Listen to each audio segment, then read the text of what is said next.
Bonjour à tous, chers internautes, bienvenue à vous sur le plateau de TVBA. Aujourd'hui, nous recevons Elisabeth Rezer-Sandillon, qui est donc adjointe à l'environnement et au développement durable de la ville de Gujan-Mestras. Tout à fait, oui. Bienvenue sur ce plateau. Bonjour.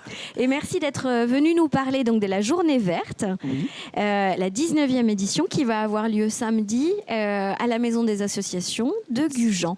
Voilà, exactement. Alors racontez-moi, c'est quoi cette Journée verte, Elisabeth ? Alors, déjà, moi je crois qu'il faut dire quelque chose, c'est que pour la première fois, cette Journée verte va durer toute la journée. Une vraie et non journée. pas simplement une matinée comme avant. Mhm. Donc ça, c'est quelque chose qui s'est vraiment imposé parce que tout le monde nous disait « Ah, mais c'est déjà fini ».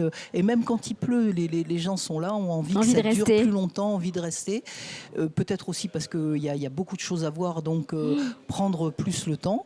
Donc ça y est, pour la première fois cette année, la Journée verte dure toute une journée. C'est de 9h à 17h. Tout à fait, voilà. Donc, et qu'est-ce qui va se passer ? En quoi ça consiste cette Journée verte ? Alors, cette Journée verte, on a cette année, on lui a donné comme thème le goût de la nature. Et on va jouer sur ces mots, le goût et la nature. On le voit là sur l'affiche que vous m'avez amenée, le goût de la nature. Exactement. Très joli. Et pourquoi est-ce qu'on joue sur ces mots ? C'est parce que quand on a eu envie de faire une journée verte qui dure toute la journée, on a eu tout de suite l'idée de s'associer avec le service culturel et avec la médiathèque. Donc mon homologue, François-Xavier Rayet, a été tout de suite d'accord. Et là, je dois dire un immense merci à la directrice de la médiathèque, Christine Tonnier, parce qu'elle a dit banco, on y va. Et elle est là, présente sur toute la journée, avec des animations spécifiques, mais des animations qui vont avoir trait à la nature et au goût. Donc ça, c'est une première, hein, oui. La présence de la médiathèque sur la manifestation. Fait, oui. Oui, oui. Et qu'est-ce qu'elle va proposer, la médiathèque ? Alors donc, déjà, la médiathèque, toute la journée, il va y avoir un petit salon du livre, c'est-à-dire on pourra emprunter, comme si on était à la médiathèque, des livres qui, bien sûr, vont avoir trait à la nature, au goût, aux plantes sauvages, puisqu'on peut cuisiner des plantes sauvages et on va le voir ensuite, et également à tout ce qui a trait à la cuisine. Il y aura en même temps des expositions, la grainothèque qui sera là, c'est-à-dire on va pouvoir venir piocher des graines qu'on plantera dans son jardin. Des graines pour les planter. Et également, on va avoir des contes l'après-midi pour les enfants et diverses animations. Donc, ça va être quelque chose de très complet à ce niveau-là. Ça, c'est la présence de la médiathèque. Ça, c'est la présence de la médiathèque. Après, on reste aussi sur des ateliers, des animations, des fondamentaux qui ont lieu à chaque journée verte. Voilà. Quels sont-ils ? Alors, les fondamentaux, c'est bien sûr les fun pots, la fun distribution. Fun pot, on met en pot les enfants. C'est-à-dire, ce sont le conseil municipal des jeunes avec Maxime Keloufi et qui permet aux enfants de décorer soit des pots de fleurs, mais là on est en train de changer, on commence à décorer des petits nichoirs à mettre dans le jardin, et vous allez voir, c'est justement l'idée c'est de revigorer la nature sur Gujan-Mestras. Donc ces petits nichoirs qui vont être décorés, qui sont donnés aux enfants, les enfants les décorent, et avec de la mousse, des pommes de pin, plein de choses qui leur plaisent. Il y a tout est à leur disposition. Et pendant ce temps, pendant que les enfants sont en train de décorer des petits nichoirs à mettre dans le jardin, les parents peuvent tranquillement se promener et visiter tous les stands. Autre fondamental de cette journée verte, il y a quand même la distribution d'arbres aussi. Oui, alors la distribution d'arbres, ça, je crois que c'est très attendu parce que les Gujanais ont tous reçu ce petit flyer dans leur boîte aux lettres. Et sur présentation du flyer, c'est ça ? C'est ça, sur présentation du flyer, on donne un arbre, donc venez nombreux, cherchez votre arbre.